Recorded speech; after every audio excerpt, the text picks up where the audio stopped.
지난 8월 10일에 브라질에서 여객기 사고가 있었습니다. 작은 여객기인지라 승객은 많지 않았지만 그래도 승객 57명과 승무원 4명 모두가 다 사망한 사건이었습니다. 이 기사를 읽으면서 안타까운 마음을 쓸어 담다가 그 밑에 나와 있는 기사 댓글을 보게 되면서 마음이 쿵 하고 무너졌습니다. 댓글 내용이 이래요. 저 나라는 산 위에 엄청나게 큰 예수상이 있는 나라인데, 아시죠? 브라질에 예수상 크게 있는 거, 그걸 말하나 봅니다. 예수는 예수쟁이들을 위해 해준 게 아무것도 없네. 이 조롱 댓글에 많은 사람이 좋아요를 눌러서 베스트 댓글이 된 거예요. 종교를 떠나서 안타깝게 죽은 이들을 애도해야 마땅하고 또 유가족들을 위로해야 마땅하는 순간에 자신이 가진 기독교에 대한 혐오감을 드러내면서 그것을 유의를 삼아 즐기는 모습을 보면서 이게 오늘 이 시대를 사는 이 세대의 모습인가, 이런 안타까운 마음이 많이 들었습니다. 지금은 그리스도인임을 드러내기가 참 쉽지 않은 시대를 살고 있습니다. 하지만 그럴수록 더욱더 그리스도인임을 드러내야 할 줄 믿습니다. 부끄럽지 않은 그리스도인으로 살아내야 할 줄 믿습니다. 예수쟁이, 그리스도인이란 이름이 얼마나 고귀한 것인지, 그 이름을 주시기 위해서 예수님이 얼마나 큰 희생을 치르셨는지, 그 이름을 지키기 위해서 우리 믿음의 선배들이 순교의 칼날 앞에서도 얼마나 당당했는지를 우리는 기억해야 할 줄 믿습니다. 지난 주일에 파리올림픽이 폐막했지요. 이번 올림픽에는 우리나라 출전 선수들이 수가 적었고 또 응원의 열기도 예전 같지는 않았어요. 그래도 선수들이 너무 정말 열심히 해주셔서 기대 이상의 놀라운 성과를 내었죠. 올림픽을 지나다 보면 종종 예수님 잘 믿는 선수들의 활약상을 보곤 합니다. 이번 올림픽도 예외는 아니에요. 이런 생생한 올림픽 예화들을 함께 나누기에는 오늘이 정말 타이밍으로는 최적의 타이밍이다 생각이 됐습니다. 오늘 지나면 좀 늦잖아요. 그래서 오늘은 이번 올림픽 선수들의 몇 가지 모습들을 같이 보면서 본문 말씀을, 오늘 성경 말씀을 함께 나누기 원합니다. 먼저 사진 하나 보겠는데 서핑 경기 사진 하나 보겠습니다. 사진이 엄청 멋있죠? 어떻게 이렇게 찍었나 모르겠어요. 이 사진은 이번 파리올림픽 서핑 종목에서 동메달을 딴 브라질 선수 가브리엘 메디나의 경기 사진입니다. 선수가 오른손을 번쩍 들고 검지를 하늘로 향하고 있는 게 혹시 보이시는지 모르겠어요. 검지를 오른손으로 향하고 있는데요. 무슨 뜻일까요? 나 1등이야! 그런 걸까요? 동메달이니까 1등은 아니죠. 그거 아니고요. 그러면 나 정말 잘했어! 이런 걸까요? 아닙니다. 사진은 이제 그 정도면 됐습니다. 브라질은 한때 로마 카톨릭 신도가 전 인구의 98%였던 가톨릭 나라였어요. 하지만 열띤 기독교 복음 선교의 열매로 지금 브라질에서 전 인구의 31%가 개신교, 개혁교회 성도들이라고 합니다. 대단하죠. 현대사회 분야 대부분에서, 특별히 스포츠에서도, 특히 이 세계적인 그런 스포츠 경기, 올림픽이나 월드컵에서는 종교색을 절대 띠지 못하도록 규정이 되어 있습니다. 그래서 1990년대에 브라질 축구 선수였던, 예수 잘 믿었던, 잘 믿는 카카, 기억나실라 모르겠어요. 카카를 시작으로 해서요, 복음주의 개혁교회에 다니는 예수 잘 믿는 브라질 선수들이 자신이 예수 믿는 사람으로서 하나님께 영광 올려드리려고 이 세러모니를 하는데요, 카카부터, 카카 전에도 한 것 같긴 한데 카카부터 유명해진 이 세레모니가 이거였어요. 하늘 위로 검지를 올리는 겁니다. 검지로 하늘을 가리키면서 말하는 거예요. 나를 보지 말고 하나님을 보라고. 내가 한 게 아니라 하나님이 하신 거라고. 오직 하나님께 영광 올려드리라고 하는 표현으로 이 가톨릭 말고 개혁교회 이 열심히 예수님 믿는 이 선수들이 이 브라질 선수들이 이 표시를 하기 시작했습니다. 혹여나 브라질 선수들 중에 아니면 축구 선수들 중에 이 표시를 골 세레머니를 하는 걸 보게 되면 야, 저 사람 예수 잘 믿는 사람이구나 생각하실 수 있습니다. 우리가 그리스도인임을 드러내는 순간 세상은 우리에게 불이익을 주겠다고 엄포를 놓습니다. 하지만 그럴수록 더욱 내가 그리스도임을 보여주어야 하죠. 그런데 이런 자칭 그리스도인으로만으로는 만족해서는 안 됩니다.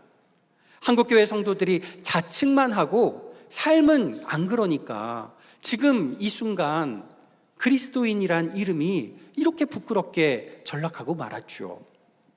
자칭만 아니라 타칭 그리스도인이 되어야 합니다.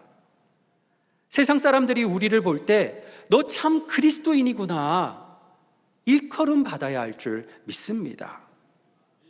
안디옥교회 성도들이 그러했어요. 26절 끝에 보면 이렇게 말씀하죠.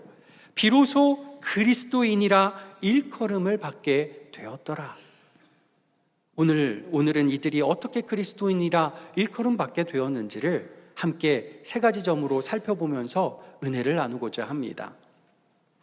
첫 번째는 이겁니다. 찬양하는 그리스도인. 찬양하는 그리스도인이 참 그리스도인이라 일컬음 받습니다.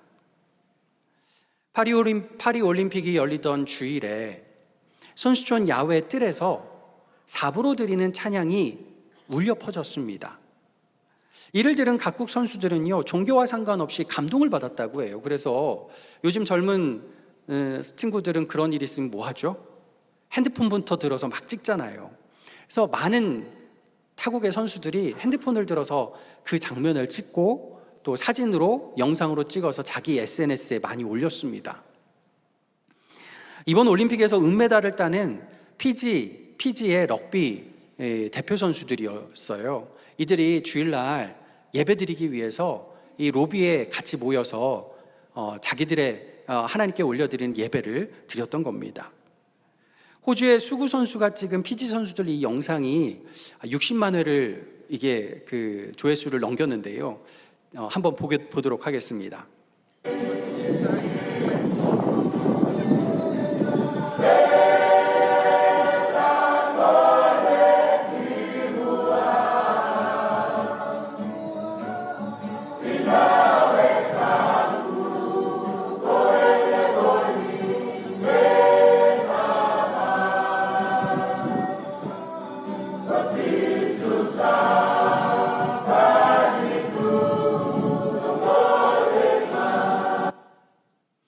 이 영상의 찬양은 예수님께로 가까이라는 제목의 피지 찬송가라고 합니다.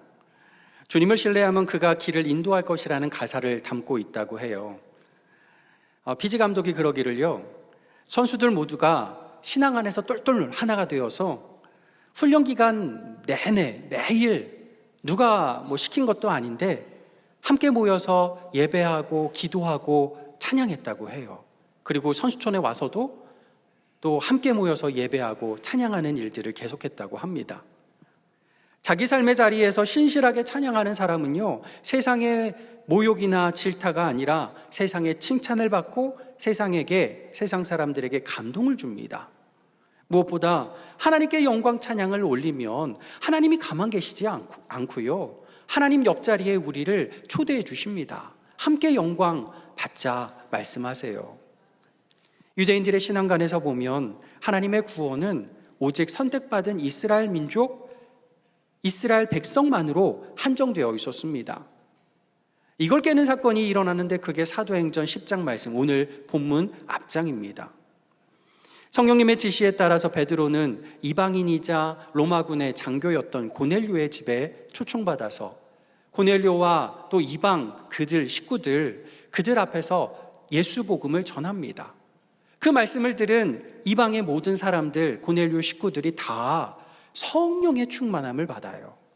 그걸 보고 베드로가 그 자리에서 예수의 이름으로 세례를 베풉니다. 이 사건은 기존 신앙관에 머물러 있던 기존 교회 성도들을 화나게 했어요. 어떻게 이방인의 집에 들어가서 세례를 베풀 수 있느냐? 베드로를 힐난하고 비난했습니다. 이에 베드로는 오늘 본문 17절에서, 같이 읽은 17절에서 성령께서 하신 일을 내가 누구이기에 막을 수 있느냐 다시 한번 반문합니다. 그러자 잠시 전까지 비난하던 교회 성도들이 그들의 입술에서 놀라운 기적이 일어나는데요, 그게 18절 말씀이에요. 우리 18절 한번 같이 읽어보겠습니다. 그들이 이 말을 듣고 잠잠하여 하나님께 영광을 돌려 이르되 그러면 하나님께서 이방인에게도 생명 얻는 회개를 주셨도다 하니라. 아멘. 참 그리스도인이라 일컫는 사람의 모습이 바로 이러합니다. 내 생각과 신앙이 어긋나는 모습을 볼 때 마음에서, 가슴에서 막 화가 나죠. 비난의 화살이 막 내 입술에서 쏟아집니다. 그래도 성령님의 역사 앞에서는 잠잠하고 하나님께 영광 찬양 올려드리는 거죠. 여러분, 방금 전까지 비난을 하던 입술에서 찬양이 나온다? 이게 쉬울까요? 이거 기적이에요. 이게 성령의 역사인 것이죠. 이런 모습을 보고 이 사람이 그리스도인이 아니라고 감히 누가 말할 수가 있겠습니까? 부디 우리 입술에서 남을 향한 비난의 화살이 멈추고 하나님 영광 찬양만 흘러 넘치시기를 간절히 소망합니다.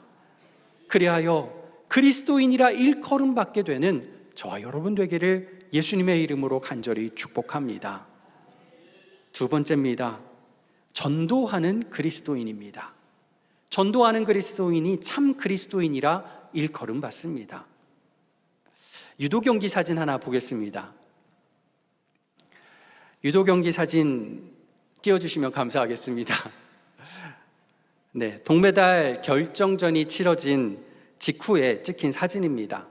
여러분, 사진에서 한 사람은 울고 있고 한 사람은 웃고 있죠. 동메달을 딴 선수가 누굴까요? 파란 도복 입은 선수일까요? 이렇게 물어보니까 답을 알겠죠? 울고 있는 선수, 하얀 옷을 입은 선수입니다. 예, 거기까지 사진 보여주시면 되겠습니다.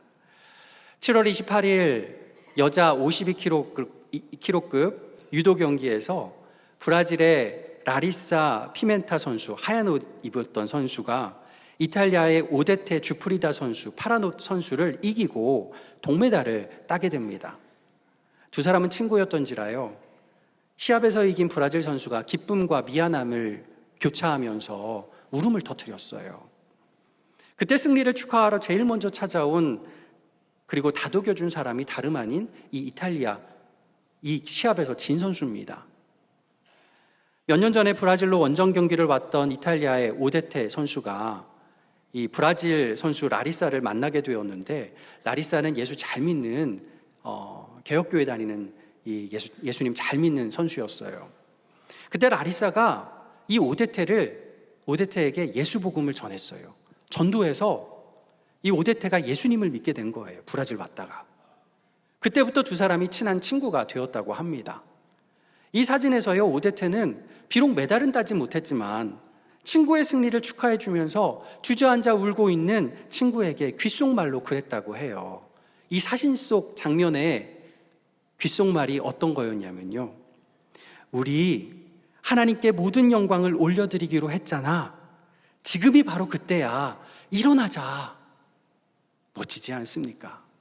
나중에 인터뷰에서 그렇게 들었다고 라리사가 인터뷰를 했습니다.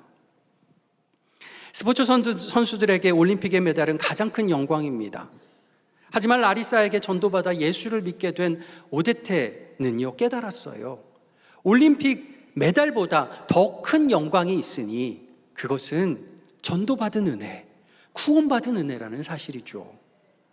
그러기에 나를 시합에서 이겨 내가 메달을 따지 못하게 한 상대 선수에게도 진심 어린 축하와 축복을 할 수 있었던 겁니다. 오늘 본문 19절은 이렇게 시작합니다. 그때에 스데반의 일로 일어난 환란으로 말미암아. 그때에라고 하죠. 그때에가 언제냐면 고넬료 이방인의 구원으로 온 교회가 하나님께 영광 찬양 올려드린 때입니다. 찬양은 우렁차게 울려 퍼졌는데 현실은 녹록하지 못했어요. 그때 뭐라고 그랬죠? 스데반의 일로 일어난 환란으로 말미암아 스데반의 순교 이후로 예수 믿는 사람들에게 가해진 박해와 환란이 더 심해졌어요. 예수 믿게 된 건 좋은데 그 이후의 삶이 순탄하기는커녕 오히려 더 환란만 더해진다면 어떻게 되겠습니까? 야, 내가 예수 믿은 거 잘못된 거 아니야? 예수 믿어도 별거 없네? 그럴까요? 초대교회 성도들은 어떠했습니까? 19절 이하로 보면요, 환란으로 멀리 흩어져 살아가야 했던 이들 뭘 하죠? 예수 복음을 전했어요. 처음엔 유대인들에게만 전도했는데 나중에는 유대인을 넘고 민족을 넘고 국경을 넘어 헬라인 이방인에게도 예수 복음을 전합니다. 그러자 21절에 뭐라고 합니까? 21절 같이 한번 읽어보겠습니다. 주의 손이 그들과 함께 하심에 수많은 사람들이 믿고 주께 돌아오더라. 아멘. 주의 손이 그들과 함께 하심에, 전도하는 사람에게 주의 손이 그들과 함께 하셨습니다. 참 그리스도인의 모습이 드러난 겁니다. 참 그리스도인은 그런 사람입니다. 인생이 형통할 때도 예수 전도, 인생이 불통할 때도 예수 전도. 그런 사람에겐 주의 손이 함께 하시는 줄 믿습니다. 주의 손이 함께하는 사람이니 세상 모두가 보고 저 사람은 참 그리스도인이라 일컬음 받게 되는 줄 믿습니다. 마지막 세 번째입니다. 사랑하는 그리스도인. 사랑하는 그리스도인이 참 그리스도인이라 일컬음 받습니다. 파리올림픽 하면 빼놓을 수 없는 한 선수가 있습니다. 지금으로부터 정확히 100년 전 1924년에도 올림픽이 있었는데 그때 파리올림픽이었어요. 똑같이 100년 만에 파리올림픽이 열린 겁니다. 그때 진짜 그리스도인의 모습을 제대로 보여준 한 선수가 있었죠. 여러분 잘 아실 거예요. 스코틀랜드의 육상 선수 에릭 리델. 영화 불의 전차로도 유명한 사람이죠. 리델의 사진 한번 보여주시면 감사하겠습니다. 이 파리올림픽에 출전했던 사진이라고 합니다. 참 이 당시 요즘 요즘 선수복 생각하면 정말 볼품없는 선수복도 운동화인 것 같지만 참 귀한 선수였죠. 신실한 그리스도인이었던 리델은 1924년 참가했던 파리올림픽에서 자신의 주종목이었던 100m 달리기, 이 경기가 주일에 열린다는 소식을 듣고는 나 주일에는 예배 드려야 돼서 나 참가 못해, 그럽니다. 나라가 발칵 뒤집혔죠. 언론이 또 대중이 이 리델 선수에게 온갖 비난의 화살을 쏟아붓습니다. 하지만 리델은 끝까지 주의를 지키며 경기에 참여하지 않았고 주종목이 아닌 200m에서 동메달, 그리고 400m에서는 세계 신기록으로 금메달을 차지하게 됩니다. 그래서 나라의 위상도 드높이고 하나님께도 영광 올려드렸죠. 어둠 속에 빛나는 등불을 들고라는 책이 있습니다. 일본 선교사 스티븐 메트카프가 쓴 자서전입니다. 영국 사람인 메트카프는 중국에서 태어나 자랐습니다. 청소년이 되었을 때 제2차 세계대전이 발발을 했고 이 일본이 중국을 점령하게 되지요. 그때 일본군에게 잡힌 메트카프 가족들은 뿔뿔이 흩어지게 됩니다. 메트카프도 가족을 떠나서 일본군 포로 수용소에 홀로 갇히게 돼요. 이때 겪은 일본군의 잔혹함이 너무너무 끔찍했대요. 너무 끔찍해서 일본의 일자만 들어도 치가 떨렸다고 합니다. 그런데 이분이 포로 수용소에서 만난 한 분이 있었는데 누굴까요? 에릭 리델. 아니 도대체 왜 수용소에서 만났을까요? 리델은 파리올림픽이 끝나고 선수로서는 최전성기였던 바로 그때 올림픽이 끝나자마자 선수 은퇴를 하고 중국 선교사로 자원하게 됩니다. 그 이후로 평생 중국에서 선교사로 사역하다가 제2차 세계대전이 발발하면서 일본군에게 붙잡혀서 포로 수용소까지 잡혀가게 된 거예요. 지난주 중에 광복절이 있었죠. 근데 리델은 광복절을 맞이하지 못했습니다. 1945년 광복이 있던 그 해 2월에 조금만 더 살았으면 해방을 맞이했을 텐데 2월에 수용소에서 뇌종양으로 별세하고 맙니다. 40대 중반에서. 수용소에서 리델 선교사님은 청소년이었던 메트카프에게 복음을 전합니다. 그리고 성경을 가르쳐 주었어요. 하루는 성경을 배우던 메트카프가 선교사님에게 따지면서 막 논쟁을 벌였어요. 성경은 원수를 사랑하라고 하는데 난 이건 절대로 못하겠다고. 어떻게 이럴 수 있냐고. 내 원수 일본 사람은 절대 사랑할 수 없다고. 그러면서 선교사님하고 막 싸웠대요. 그러나 리델 선교사님은 자신을 수용소에 가두고 나중엔 거기서 죽게까지 한 일본군을 예수님의 사랑으로 사랑하는 법을 몸으로 보여주었다고 합니다. 예수님의 사랑으로 사랑하는 그 모습을 보면서 메트카프가 나도 원수를 사랑하게 해달라고, 지금은 내가 도저히 안 되지만 주님 나도 원수를 사랑하게 해달라고 기도하며 또 기도했다고 해요. 전쟁이 끝나고 메트카프는 해방이 되어서 남은 일생 어떻게 했을까요? 일본에 들어가 선교사로, 일본 선교사로 평생을 살아가게 됩니다. 그리스도인이란 이름은 이것 빼면 시체입니다. 예수 사랑. 예수 사랑으로 나도 원수까지 사랑. 정말 어려운 일이죠. 예수 믿으면서 실천하기 제일 어려운 일이에요. 하지만 이것 빠지면 그리스도인이 아닙니다. 그러기에 사랑하게 해달라고 기도해야 하고 또 기도해야 하고, 그런 사랑을 보여주신 예수님과 믿음의 선배들의 발자취를 배우고 또 배워야 할 줄 믿습니다. 안디옥 교회의 부흥 소식을 들은 예루살렘 교회는 안디옥 교회의 좋은 담임 목회자를 파송합니다. 바나바였죠. 24절 말씀대로 바나바는 착한 사람이요 성령과 믿음이 충만한 사람이었어요. 바나바가 안디옥 교회에 와서 처음 한 일이 뭘까요? 바울을 데려온 거예요. 사울을 찾아가서 안디옥으로 데려옵니다.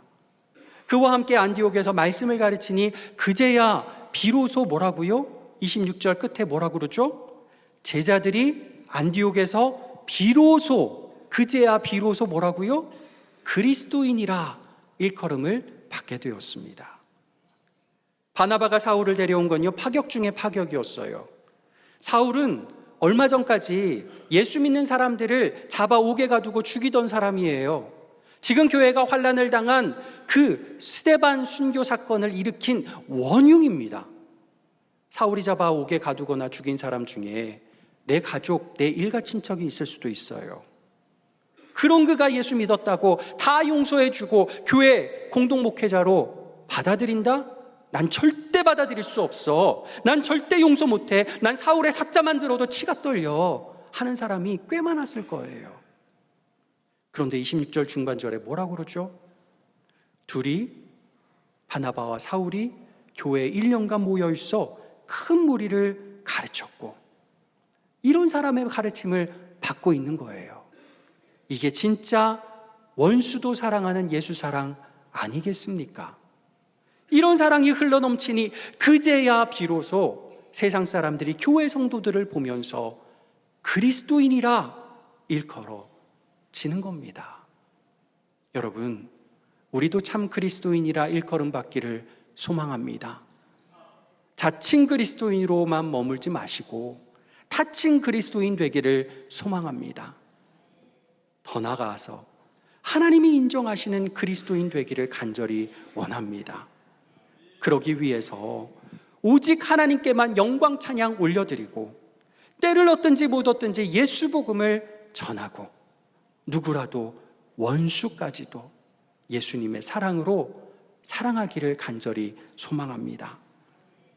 그리하여 우리 고척교회 성도님 모두가 참된 그리스도인이라 일컬음 받는 놀라운 역사 있기를 예수님의 이름으로 간절히 축복합니다.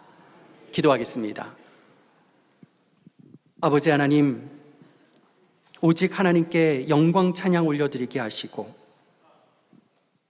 아버지 하나님, 오직 어떠한 순간에든 어떠한 곳에서든 예수 복음 전하는 자 되게 하시며, 누구에게나 원수까지도 예수님의 사랑으로 사랑하는 주의 백성 참된 그리스도인 되게 도와주시옵소서. 예수님의 이름으로 기도하옵나이다. 아멘.